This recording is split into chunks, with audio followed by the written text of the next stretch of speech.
Okay, I'm back. Just had a few extra thoughts to share with y'all. If 12 minutes wasn't long enough, it's about to get a little bit longer. No, a couple minutes. Anyway, I was a little disappointed, to be honest. You could tell, I'm sure, that this thing just, it seemed a bit thin. But I am pleased to say, though, however, that I won't need to glue, well, I will need to glue this, but it's not because they didn't do a proper job, they didn't glue it. See, I got the kit version, as I said, so they, thankfully, they left it like this, so I can do my work inside, glue it up. I think that's probably normal. Although, you know what, my free wing, F-35, I had to open that up and that wasn't fun. So, in my case, it's not. Anyway, that's nice, but as I was telling you, you see how thin that is? So I was surprised this is EPO, it just felt so, look at that, it's like finger width, which, I don't know, it just doesn't seem sturdy to me, and I know we all like to think we don't crash, but eventually something happens, whether it's pilot error, which is usually the case, or mechanical failure, which is not the case. But I was comparing that to my Dynam turbojet, if nobody's ever seen one, and if you ever want to get a cheap civilian style jet, I would recommend it for sure. This puppy's thick. Look at that. And it's, you can't squeeze it, like it's solid. Very solid. The wing is a little flimsy, but you gotta add a bit of you can see here, I added little bits of carbon fiber. I should have done it straight across because I've had a few breaks, well, you can see there. A couple of breaks.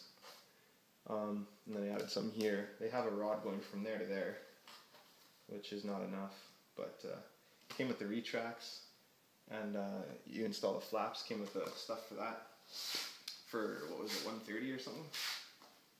20 DF, and it goes 75 miles an hour, I think, in flat level pass, not a dive. I don't measure in dives, I don't know why people do that. Anyway, but yeah, I am happy also about the nose wheel retract is a 2-inch, I believe they say, or 2.5, and the mains are 3s. This thing, these are the mains, and this nose wheel for the B-25 is actually bigger, slightly bigger, and the nose wheel on this thing is pretty tiny. You can't see it in there, but this doesn't take off on my lawn, but I believe the B-25 will, and that's exciting because I don't think the fuselage with the gear doors and the bomb bay door and all that is going to withstand a lot of belly landing, unless the hay grows tall in the field. But anyway, also was excited. I threw on the engine and wheel compartment thing onto the wing here, just popped it on, and I was looking in here where you mount the motor, admiring the birch plywood once again, and then this thing popped off, and I'm like, well, that's handy. I can get that motor, my motor's in there, no problem. Should be able to mount any size of motor in there, really.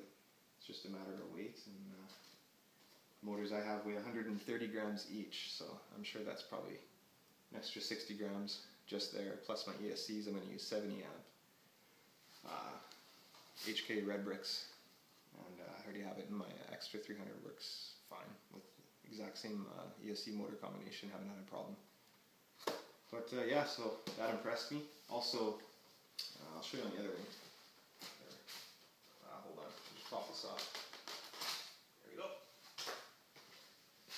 The on the wing here, this is your lighting strobe or landing lights and navigation light wiring.